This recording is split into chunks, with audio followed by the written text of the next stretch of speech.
I am indeed from Dublin, Ireland, but I live in America now, so I identify as Latino. I had to start doing that to get through your automated customer service lines. Because the other options are no good, are they? Like, the minute you call up, they're like, thank you for calling. For English, press 1. I was like, I don't want to be English.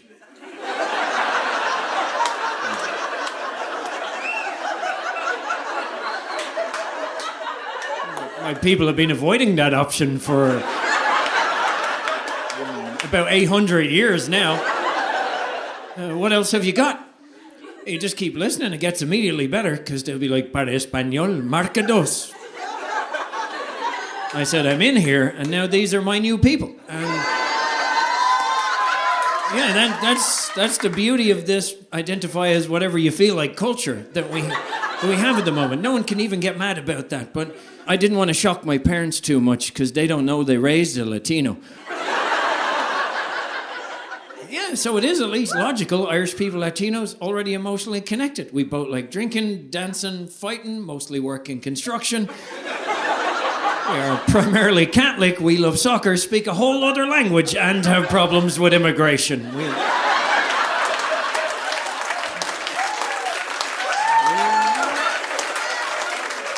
We're already one people.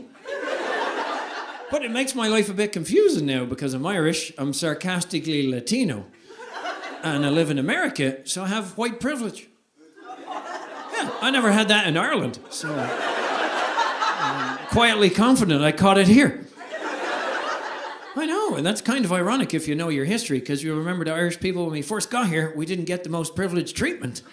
But that can get forgotten if you're treating history like a Netflix series. And you just join in season 6. You'd be like, well, it's going great for the Irish, isn't it? Look at them over there with their shamrock shakes and their parades. They used to be filth. Now they have their own spring soap. It's a real rags to riches story. It can get easily forgotten that when we first came here, there were signs that said no blacks, no dogs, no Irish. I don't know what you did if you were a black Irish dog walker. You were not coming in. You actually had no immigration laws in America until one group of people turned up, Irish people, and you're like, well, we got to do something about these lunatics. And that's how all your laws got written into being law. And we love seeing laws and finding a creative workaround. That's kind of what it means to be Irish partially as well. Like, that's nice, doesn't apply to us. We'll find a creative and potentially fun way to get around those laws. And we did. We just started shagging all of you. All of you. Yeah, that's why many of you are here tonight.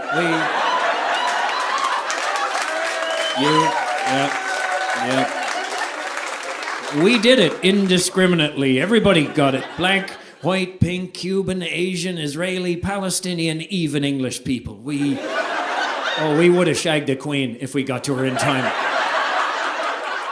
Oh yeah, and with that strategy, we penetrated the very fabric of American society.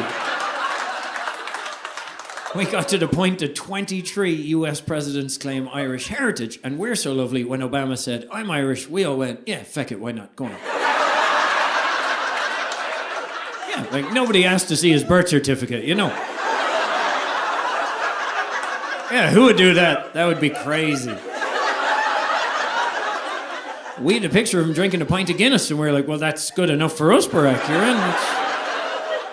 You know, a lot of people were saying Hussein. We read Obama. Clearly.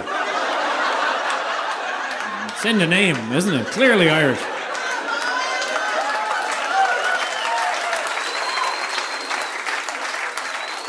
We were delighted about the addition of such a cool character. That's how we are. We're a very welcoming country. We are, and so welcoming, we don't even have a Chinatown. Yeah, we just let them live with us.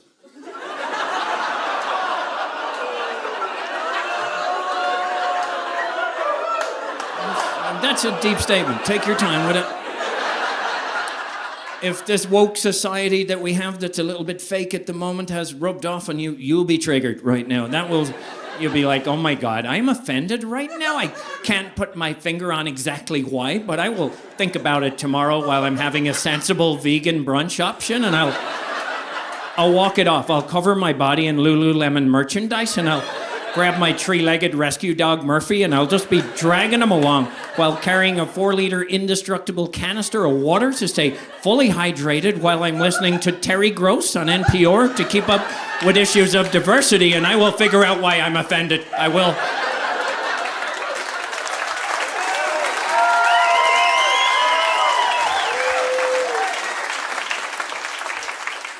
I am glad you were here staring at me because we emotionally connected on that one. And sometimes people just knew, and she's like, oh, well, that one's clearly a reference to what he's interpreting as a fragmented and subdivided society in America that likes to call itself a melting pot, but is realistically more of a charcuterie board.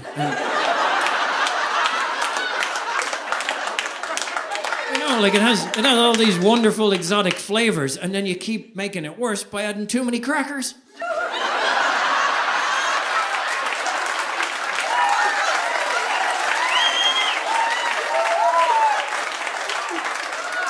You said it. It's a great contrast to Ireland when you think about it, because we don't have, as you rightly nailed on the head there, don't have a Japantown, Koreatown, Little Italy, Latin Quarter, Little Bangladesh, Little Armenia, or Chinatown, because we're equally shagging our way into everybody's family tree.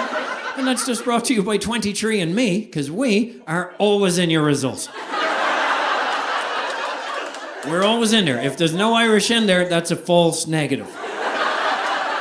Just do it again. Treat it like an antigen test and just keep doing it until you get the result you're expecting. Oh, there it is. And no matter where you think you're from, you could be sitting there and you're like, I'm definitely black. And we'd be like, are you? Are you really? 38% of all African Americans have Irish heritage, and that list is fantastic and includes Colin Powell, Alicia Keys, Beyonce, and Shaquille O'Neal. I don't know how you missed that one. That's a huge example right there. It's in the name and everything. Irish and African cultures were so intertwined when we both came to America that we shagged it out so frequently. Together, we invented tap dancing.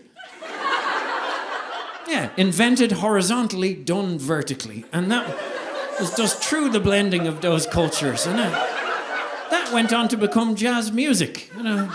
It's fantastic. Irish and black culture are always a bit connected. It goes all the way back to 1845, if not before, when Frederick Douglass escaped slavery, became a famous anti-abolitionist, and said, I'm going to go around the world and tell them all to be anti-slavery. I'm going to Ireland for 4 days. Got there and he went, oh, they're fine. They already know. Yeah, he said, Ireland woke as feck.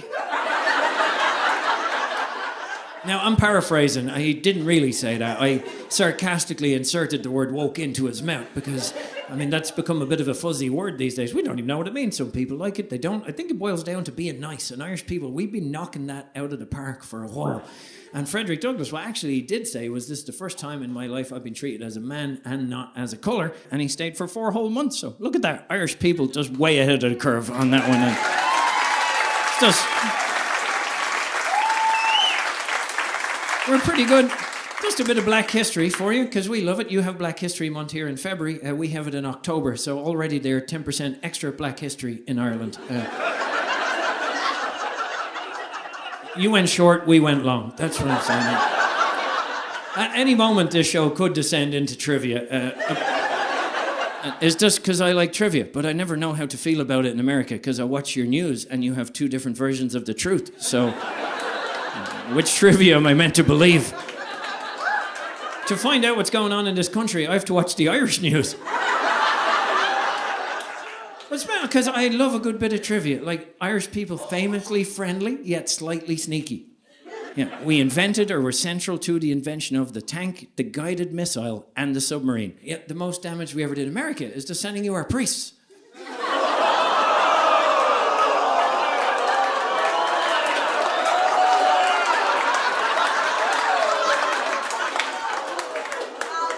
See, that really touched some of you.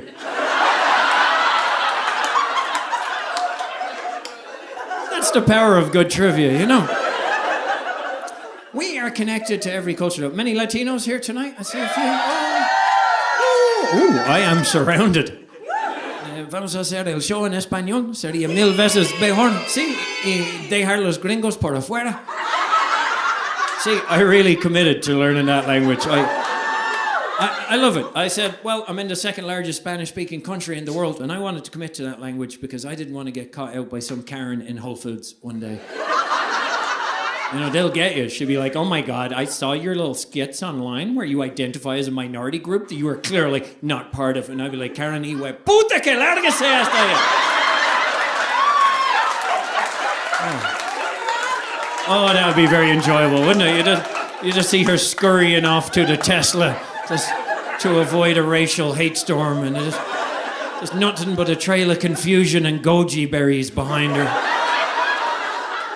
When Irish people first came to America and we were like, hello, help us starving refugees, America was like, all right, but you got to fight in our war against Mexico. We're like, well, that doesn't sound like a great plan. Have you got any other programs for the refugees? Because America always has a program for something, but no, they didn't, and we ended up fighting against Mexicans, and we were down there, and we're like, geez, we like these people. I don't know why we're fighting against them at all. We have a lot in common. They're great fun. And then we saw the deal breaker, Latinas. We're like, we're changing sides. Yeah, we saw, we were conquered, and we came.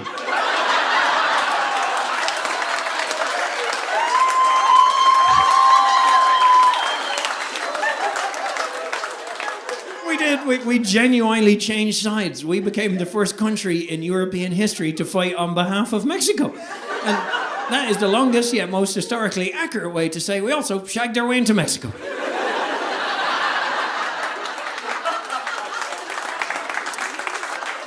If you know your history, that group, they're called the San Patricios. There's a lot of cool things named after them to honour that connection between the two places.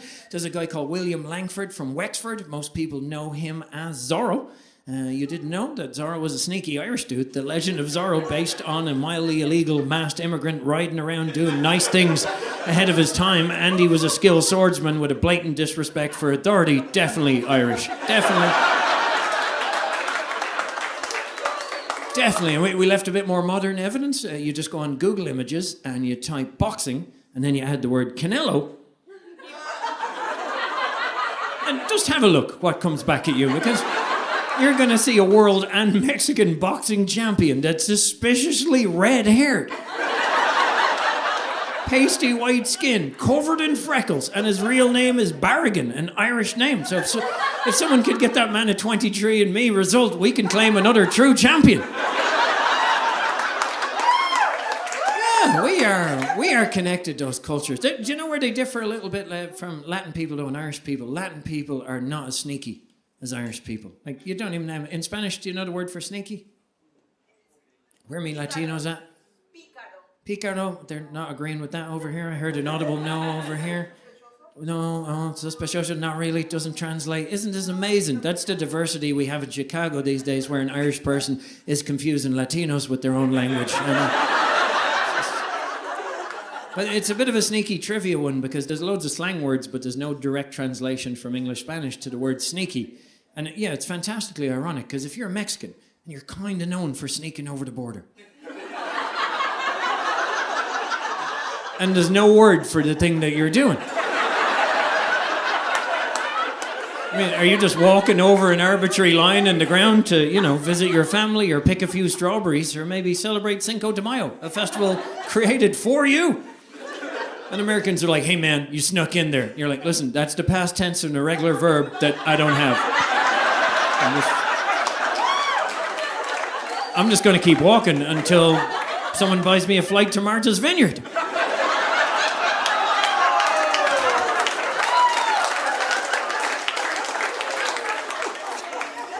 That was sneaky. Well, I'm just delighted to be here. America, one of the most positive places in the world you could ever be based anywhere. And the opportunity just to talk to people like do this is fantastic, because we were without it for a while, and I always didn't get to do it. When I actually first moved to America, the job I came on a diplomatic visa, and one of the first tasks they gave me was organizing the Irish president's visit to Seattle and Vancouver, which was a huge mistake by someone in a position of authority. They just overlooked all the red flags you're seeing here this evening. And there was a guest list to do, and they're like, who's doing the guest list? And they're like, you are. And I was like, unsupervised. I invited everyone I ever met. I was like, I was in Seattle and my uncle lived there. He'd moved from Ireland years ago, and I forgot he's so big. He's 6'5" that he grew up. When he was 17 years old, he drove a Mini Cooper from the back. He just removed the front seats for extra leg room. So he's pretty sizable.